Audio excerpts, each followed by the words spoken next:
28 de abril del 2024. Primera lectura de los Hechos de los Apóstoles.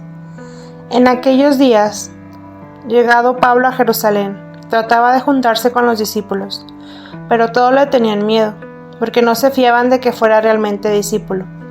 Entonces Bernabé se lo presentó a los apóstoles.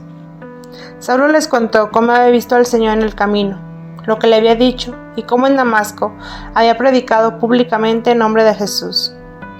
Saulo se quedó con ellos y se movía libremente en Jerusalén, predicando públicamente el nombre del Señor. Hablaba y discutía también con los judíos de lengua griega, que se propusieron suprimirlo. Al enterarse los hermanos, lo bajaron a Cesarea y lo enviaron a Tarso. La iglesia gozaba de paz en toda Judea, Galilea y Samaria. Se iba construyendo y progresaba en la fidelidad al Señor, y se multiplicaba, animada por el Espíritu Santo. Palabra de Dios. Salmo responsorial. Bendito sea el Señor, aleluya. Cumpliré mis votos delante de sus fieles. Los desvalidos comerán hasta saciarse. Alabarán al Señor los que lo buscan.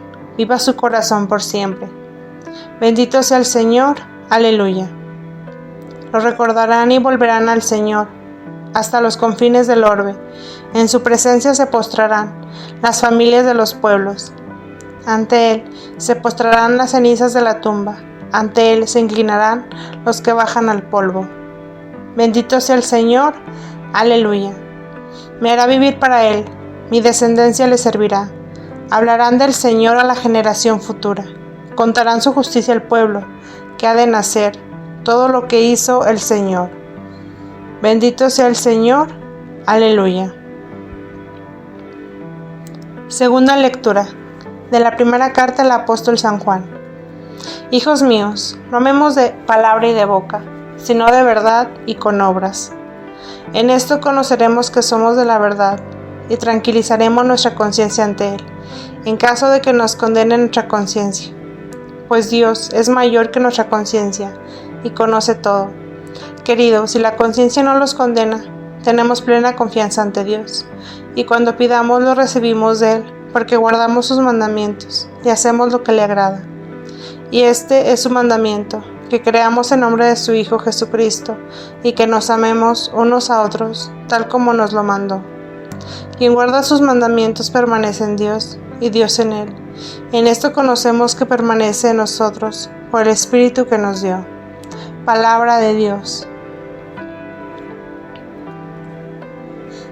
Evangelio del Santo Evangelio según San Juan. En aquel tiempo dijo Jesús a sus discípulos: Yo soy la verdadera vid, y mi Padre es el labrador. A todo sarmiento que no da fruto en mí lo arranca, y a todo el que da fruto lo poda, para que dé más fruto. Vosotros están limpios por las palabras que he hablado. Permanece en mí y yo en vosotros. Como el sarmiento no puede dar fruto por sí, si no permanece en la vid, así tampoco vosotros, si no permanecen en mí. Yo soy la vid, vosotros los sarmientos. El que permanece en mí y yo en él, ese da fruto abundante, porque sin mí no puedes hacer nada. Al que no permanece en mí lo tiran fuera, como el sarmiento, y se seca. Luego lo recogen y los echan al fuego y arde. Si permanecen en mí, mis palabras permanecen en vosotros. Pedid lo que desean, y se realizará.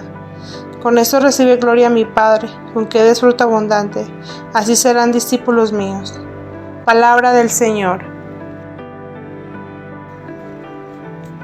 El que permanece en mí y yo en él, ese da fruto abundante.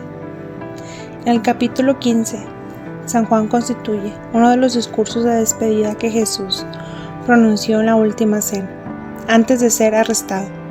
Estos discursos ocupan los capítulos del 13 al 17 y la primera parte del 15.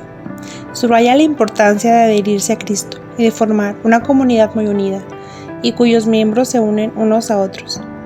La segunda parte del capítulo 15, del 18 al 16, habla de las persecuciones provenientes del exterior. Ellas la comunidad no podrá resistir gracias a la asistencia del Paráclito. Jesús se identifica como la vid que da continuamente. Hablaban de los profetas, plantada por Dios y objeto de su amor y cuidados, es decir, Israel. Comunidad de la Alianza. Al añadir El adjetivo verdadera afirma que las promesas de Dios hechas a Israel se cumplen en su persona. Después de continuos llamados de Dios a su pueblo y de sus repetidas infidelidades, el Hijo unigénito realiza en sí mismo lo que Dios quería de la humanidad: ser vid preciosa que den fruto. Aquí el Padre se convierte en viñador, el que cuida personalmente la viña para que dé frutos, cada vez más abundantes.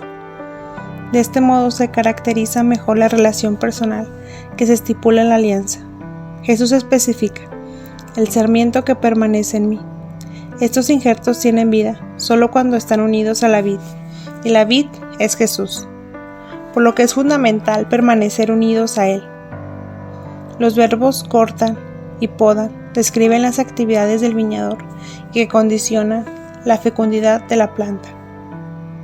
Vinculándose a la poda de los sarmientos por parte del viñador, Jesús asegura a los discípulos que están puros, o mejor dicho, purificados, podados, injertados en la vid, por lo tanto, ya están aptos para dar fruto. La poda fue obra del Padre, pero aquí la realizó el Hijo, mediante su palabra que les ha anunciado. Gracias a la palabra que los ha podado, los discípulos son capaces de producir fruto. Ahora dependen de ellos mantenerse unidos con Cristo. Es por eso que Jesús los exhorta a permanecer unidos a Él. Yo soy la vid y ustedes los sarmientos. Aquí Jesús repite que es la vid. La diferencia en este caso es que lo relaciona con los sarmientos, es decir, sus discípulos. Anteriormente se trataba del viñador, es decir, el Padre. Al permanecer en la vid, los sarmientos encuentran su verdadera identidad. Los discípulos que permanecen en Cristo son configurados a su imagen. Ya decíamos anteriormente, unido a Cristo, vid el sarmiento puede colaborar en la producción del fruto. Sin él nada puede hacer el discípulo. Esta afirmación nos recuerda a San Juan en el prólogo de su Evangelio. Todo se hizo por ella, y sin ella no se hizo nada de cuanto existe. Permanezcan en mi amor. Estos versículos nacieron en una iglesia que experimentó su pertenencia a Cristo, pero también sus propias debilidades.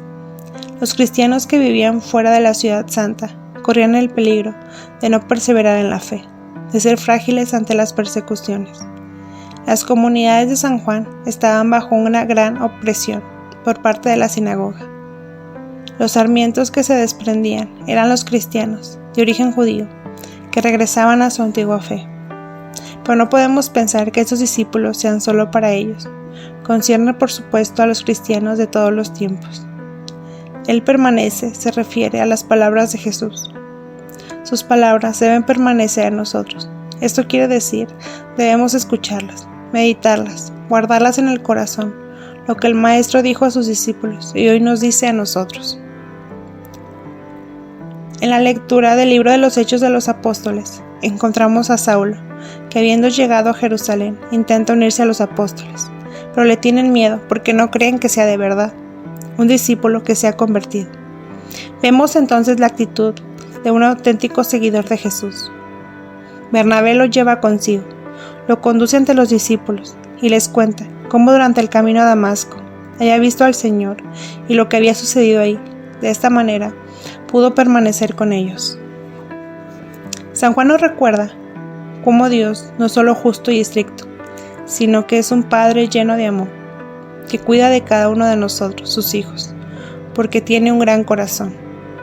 Nos exhorta a amar no solo con palabras, sino con obras, y en verdad así sabremos que Dios tiene un gran corazón y no nos reprocha nada.